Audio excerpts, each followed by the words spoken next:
Okay, in the diagram, the graph of f of x equals to cos x and g of x equals to sine x plus b are drawn for the interval 180 negative 180 less equals to x, less equals to 90. That's the domain of this graph. Okay, now these are the two graphs. This is a graph of f and a graph of g. That's the graphs, we see them there. Down the value of b, this is the value of b here, which is on graph of g.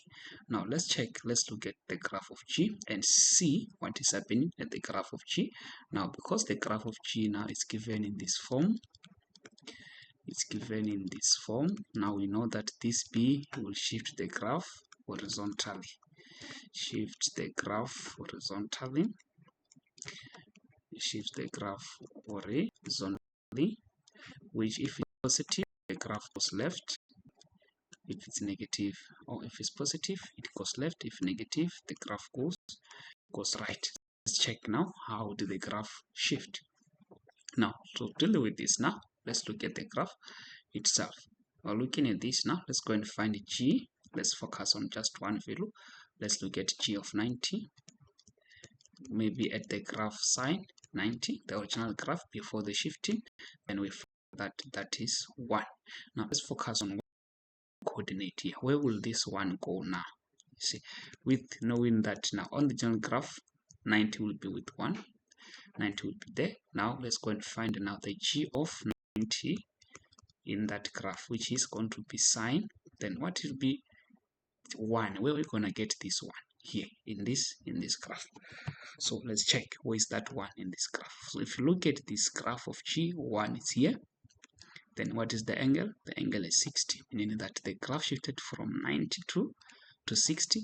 Then we can see that that's the value of 1. It shifted from 90 to 60. It didn't go up or down, it went left because this was 90. It was supposed to be here with 90, but it's here with 60, showing that the graph went this way. So what happened? The angles went to the left. Then if left, that means positive. Then b, it is equals to what?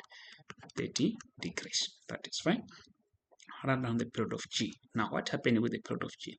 Let's look at the original period of g. The original period of g, because it's a sine, we know that is 360. Now let's look at this angle. What do we have here? Here we have 1. So we're gonna see the graph is 360 divided by k. If we have k here, in this will give us the period of the graph. In this case, that k is 1, so it's gonna be 360 divided by 1. So the period of this graph still remains as 360. Now they said write down the values of x for which in the interval for which g minus f of minus g is equals to 0. So what does this mean? It means that if you have to subtract two values to give us 0, meaning that these two values are equal. So this is the point of intersections. So this is the point of intersection when x it is equals to negative 150 and x is equals to 30. This is where the graphs are equal. Now they said for which values of x is in this interval is sine 90 minus greater than g of x. Now let's look at 90 minus x. Which graph is it? Sine 90 minus x. Now what is this? This is a graph, it's a function or graph that we have here. 90 minus, this is on the first quadrant, and we know that sine is positive because of 90. Sine becomes what? It becomes cos. So this is cos x. So we're talking about this graph. Where in the graph is cos above or greater than g? Focus on the point of intersections. They say greater, not equals to, but greater. So we don't include the values. So this side, we can see that g is greater than f. From this side, here we can see that f is greater than g. Here we can see that g is greater than f. So we're looking at, we're focusing on the interval here. So 6.4 in this case, we're going to say negative 150 less than x less than what? X less than 30. Then 6.5, they're saying now the graph of h obtained by shifting f,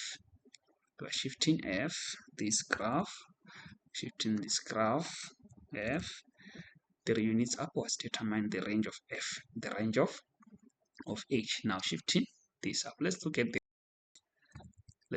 range of f. If you look at the range of f, what is remember the range is the maximum end and the minimum value. So now we shift that range here. The range of f, highest is 1 and lowest is -1.